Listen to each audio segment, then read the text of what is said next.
गोंदिया तिगावमध्ये जलसंकट 3 लाखांची सोलर पाणी योजना 3 वर्षांपासून धूळ खात। नमस्कार, सत्य को जानो न्यूजमध्ये आपले स्वागत आहे। गोंदिया जिल्ह्यातील आमगाव तालुक्यातील तिगाव ग्रामपंचायत अंतर्गत असलेल्या हनुमानटोली परिसरात सध्या पाण्याचा प्रश्न गंभीर बनला आहे। 15व्या वित्त आयोगाच्या निधीतून 2022 मध्ये सुमारे 3 लाख रुपये खर्चून उभारलेली सोलर पाणी पुरवठा योजना गेल्या 3 वर्षांपासून बंद अवस्थेत आहे। योजनेचा फियास्को, नागरिकांचे हाल, नियोजन शून्य काम। स्थानिक नागरिकांच्या म्हणण्यानुसार बोरवेलमधील पाण्याची पातळी न तपासताच पंप बसवण्यात आला। परिणामी पहिल्याच उन्हाळ्यात पाणी आटले आणि पंप निकामी झाला।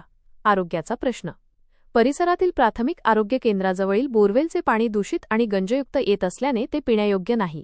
पाण्यासाठी भटकंती, हक्काची नळ योजना बंद असल्याने नागरिकांना पिण्याच्या पाण्यासाठी लांब अंतरावर असलेल्या मुनेश्वर यांच्या घराजवळ धाव घ्यावी लागत आहे। शासनाचा लाखो रुपयांचा निधी खर्च होऊनही जर जनतेला पाणी मिळत नसेल तर या योजनेचा फायदा काय? प्रशासनाने याची तातडीने दखल घ्यावी।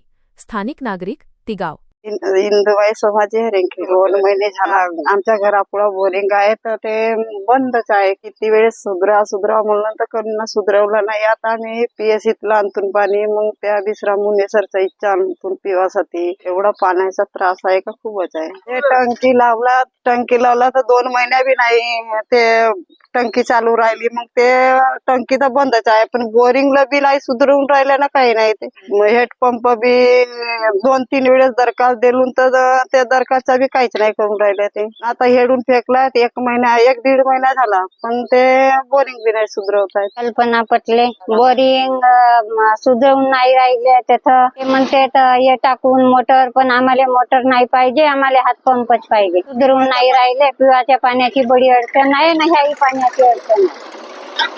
पाणीच नाही मिळून राहिला, बोरिंगचा आणतून त्या पीएससीतल्या त्याच्या बी पाणी लालच निघून राहिला। जास्त चाललीच नाही, ते 2 महिने चालली, थोडधर झाला। आम्हाला बोरिंगच पाहिजे, हातपंपच चालू नाही, आम्हाला मोटर गिटर नाही पाहिजे। अर्चना सुधाकर हाडगे, माझ्या घराजवळ पूर्वीपासून बोरवेल होती, बरेच दिवस झाले।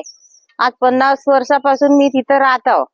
मला पूर्णपणे माहित आहे की माझ्या घरासमोर हातपंप होता आणि ते हातपंप असल्यामुळे त्यात टंकी ठेवली आणि ते टंकी 1.5 महिना चालली आणि नंतर बंद झाली। कितीदा आम्ही अप्लिकेशन करतो, काही करतो, झगडतो, रगडतो, पंचायतला जा की त्यांचे चपराशी ते धमके आमच्या सोबत जोरावर येतात। आमची समस्या काही ऐकत नाही। 3 वर्ष झाले। 3 वर्षांच्या मध्यामध्ये 2 महिने 1.5 महिने टंकी चालली, मग बंद पडली। आमची मागणी हेच आहे की आमची बोरवेल जशी होती तशी आम्हाला कायम पाहिजे। बोरवेल पहिल्या महिन्यापासून बंद आहे। मागणी, उन्हाळ्याची तीव्रता वाढत असताना तिगावमधील हा पाणी प्रश्न आणखी पेटण्याची शक्यता आहे। ग्रामपंचायतीने या बंद पडलेल्या योजनेची दुरुस्ती करावी किंवा पर्यायी कायमस्वरूपी व्यवस्था करावी अशी आर्तसाद ग्रामस्थांनी घातली आहे।